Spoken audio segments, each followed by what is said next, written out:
onde, irmão, você faz parte dessa história também bem distante, do Daniel chegar no movimento magistério, e de chegar até a cabeça branca.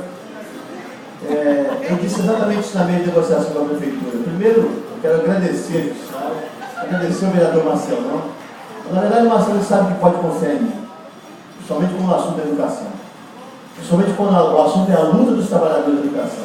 Por isso que ele encaminhou para a Comissão de Educação, como deveria ter feito realmente. É bom que ele esteja aqui como participou do começo ao fim dessa audiência, para mostrar o compromisso que ele tem com vocês e com a história do luto de vocês. Mas agradecer, eu falar para ele estar aqui. Tem 2 anos e meio que eu estou aqui, Josué, 2 anos e meio que eu estou aqui, bicho. Você está fazendo o quê? Discutindo educação na tribuna, fazendo audiência pública, discutir cultura.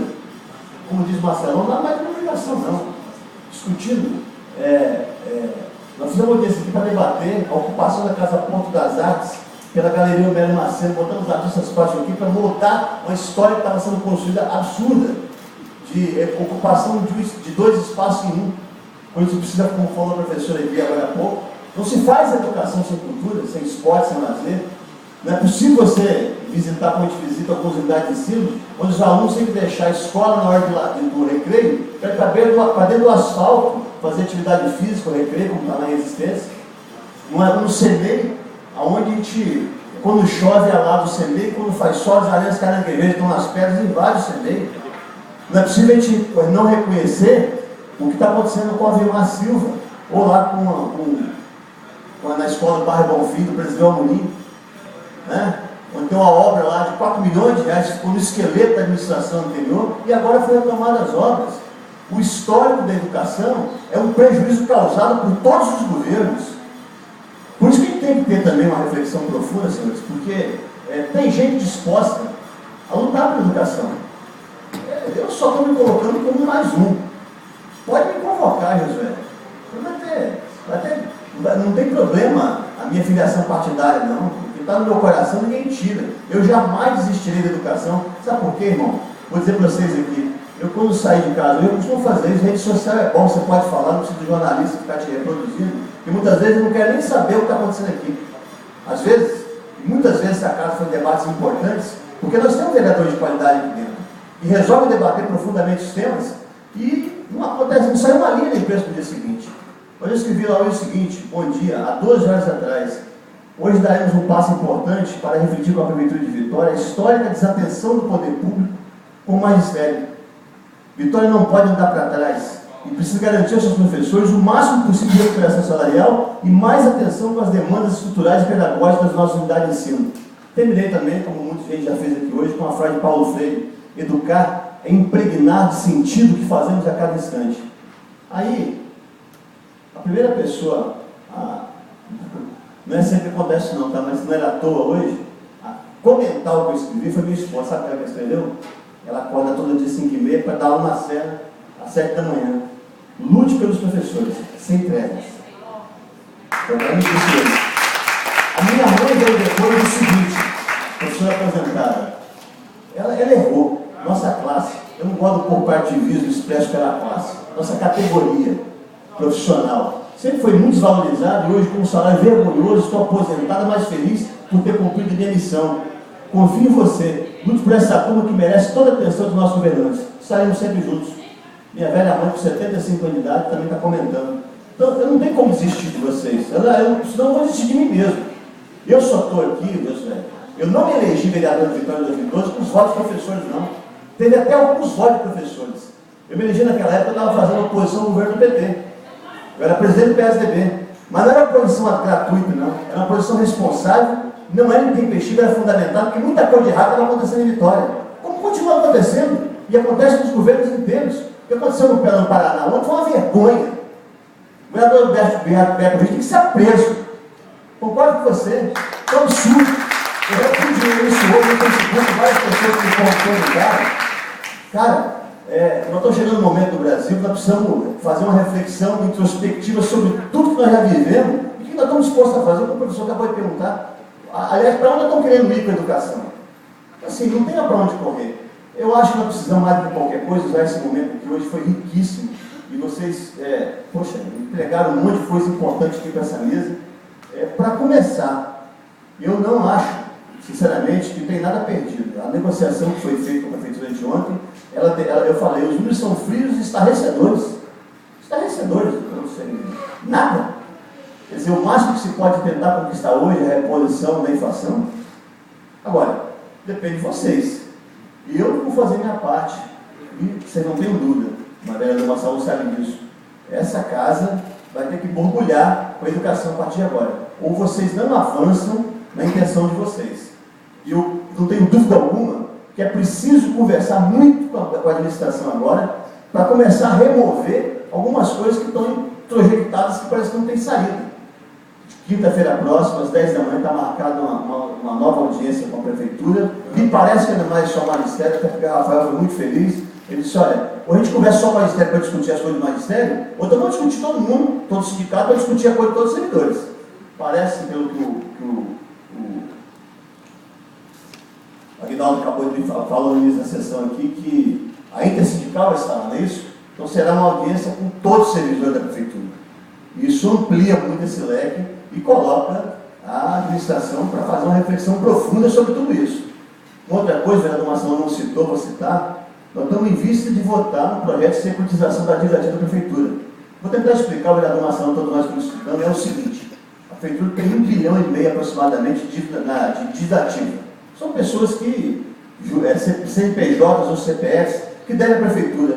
O Daniel deve 10 anos de PTU à prefeitura de Vitória e resolveu, não tem como pagar. Negociou a dívida e vai dar uma parcela. São essas pequenas parcelas ou grandes parcelas dessa dívida total de 1,5 bilhão de reais que cai no cofre da prefeitura. Então, todo mês a prefeitura tem entre 3 milhões e 4 milhões de reais de parcelamento da dívida ativa da prefeitura, que monta, ao final do ano, um total de 35, 40 milhões de reais, irmão. É um caixa quase de uma arrecadação de PTU da cidade. O que a prefeitura está fazendo? E aí eu digo para vocês, é emergencial o que está acontecendo com a prefeitura de Vitória. 205 milhões de reais de orçamento perdeu a prefeitura de Vitória, é verdade.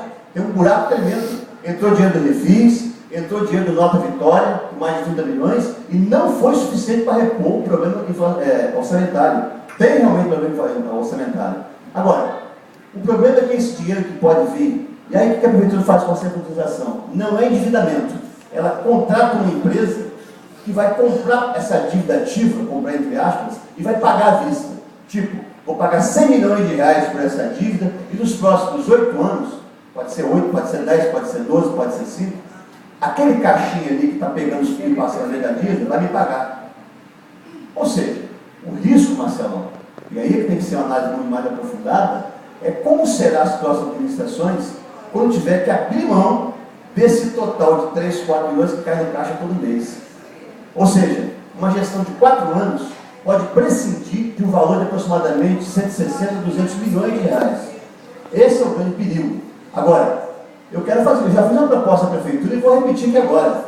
Eu só continuo a discutir isso se incluir os servidores no meio dessa discussão. Se vocês vão usar o dinheiro da securitização para fazer investimento, eu toco. Desde que não haja prejuízo para os cofres fundamentais do futuro do município. Agora, 95%. Exatamente. Um desastre de 95%. Agora, o que tinha para investimento que pode ser remanejado para pagar salário? Alguma compensação tem que ter. Porque o Josué não tem muito para onde correr. O tempo já urgiu. Como disse o Rafael, que foi brilhante na minha negociação, foi perfeito aqui hoje. E está em luto, Rafael, o companheiro está em luto. Né? Perdeu um irmão, vai voltar ao Rio Grande do Sul agora há pouco, daqui a pouco para poder, falou disso na minha negociação, mas ele disse, ninguém está começando a discutir agora, estou discutindo a administração, estou discutindo o início da administração do João Costa, do Luiz Paulo, do Paulo Arthur, do Vitor Moraes, mas já estão discutindo tudo há tantos anos. A primeira coisa que qualquer gestor tem que reconhecer é que tem uma dívida histórica que não é paga, que são a reposição das penas salariais. Isso tem. Eu lembrava, na mesma negociação, falei isso, eu me lembro quando Zé Maria Ferrota foi assassinado na Serra, eu era coordenador do Sindicato do município da Serra, com Daniel Azulim. A gente fazia assembleia, professor dentro de escola, às 7 da manhã, os capões enfileirados, fazendo um corredor polonês para a gente passar. A Cida lembra bem disso. Né? E fomos lá, arrancamos lá 124% de reajuste, um plano de carreira que até hoje funciona, um dos melhores que tem no Estado. Mas os tempos mudaram. O problema é que a gente hoje tem muito pouco tempo, Daniel, para mobilizar, para negociar e para discutir. Hoje a inflação que começa a galopar de volta, que naquela época fazia com que 120% de ajuda tinha que ser dado para repor perdas acumuladas que eram muito volumosas, nós estamos chegando nesse momento de novo. Se bobear, não vão chegar outra vez. Então vocês têm toda a razão. É preciso sentar com a prefeitura com maturidade, a prefeitura tem que ter isso. Eu quero aqui registrar. A fala da secretária Adriana Esperandil na reunião foi muito importante. Estava aqui, os dois estavam sentados na mesa. No meu entendimento, a Adriana colocou o seu lado mais sério para tentar resolver problemas mais sérios. Ela assumiu essa responsabilidade naquela mesa. E nós precisamos agora, mais que qualquer coisa, até pelo tempo de experiência que nós temos nas meias de negociações, é conquistar aliados, para ver o que vai dar de fato. Porque não adianta, José, eu vou falar com você um pouquinho, eu vou te ouvir um pouquinho, mas da experiência que a gente tem nessa história, Marcelão, não dá para também fazer movimento para isso, de novo. Fica lá 1 mês, 2 meses, 3 meses de greve, e quando volta com as mãos abanando, e vai pagar o preço depois, tem que repor aula no sábado, no final de semana, depois do horário, para ampliar o sofrimento que já é grande. Ou seja, nós precisamos entender, como o professor acabou de dizer agora, aonde nós queremos chegar. Qual é o fim dessa história? Eu me lembro, para terminar, quando eu te falei, nós fizemos uma greve maior da história do Espírito Santo contra o Alberto Azeredo. Sabe como é que terminou aquela greve? No contraste. Terminava aquela greve por uma negociação política entre o PT e o PDT, que transformou João Costa, candidato a prefeito de Vitória, e João Luiz Tovar de vice, no governo Albuino. E eu estava lá discutindo para não terminar aquela greve, porque ela não poderia terminar antes que o magistério tivesse o piso nacional salarial do DIEESE consumado. E não teve e não tem até hoje. Sabe o que eu provei no final, José, daquela greve? Que o que o Albuino tinha gasto em 1 ano quase de greve, de comunicação, de publicidade contra a greve do magistério, era suficiente para pagar a conta que nós estávamos cobrando e mais um pouco. Ou seja, o que mais tinha que ser discutido? Agora, é bom nada, infelizmente o sindicato não está aqui, instituição, organismo sindical, porque eu estava recordando para a história aqui agora, nós fomos lá na época da discussão da Universidade Sindical do Brasil, nos rompemos com o SINDO para registrar os sindicatos como sindicato depois de grupos, lá no cartório de Construção da Barra, eu, Mamute e Arthur Viana, né, para fazer valer o debate que depois foi conquistado na Constituição. Né? Então, assim, é uma pena que os sindicatos não estejam aqui, mas é bom que a gente faça a reflexão, porque vocês podem fazer, como alguém disse aqui hoje, os sindicatos são vocês. Queiram eles ou não, o sindicato está aqui.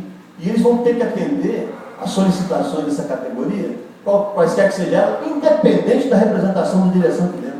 Porque todo mundo fala que a contribuição sindical tem direito. Então, eu, assim, com toda humildade, vou te ouvir, José, mas eu queria dizer para terminar, assim, pode estar certo, cara. Eu não sei o que vai acontecer ano que vem. Eu só vivo um instante cada vez. Não sei nem se eu estou vivo daqui a 1 minuto.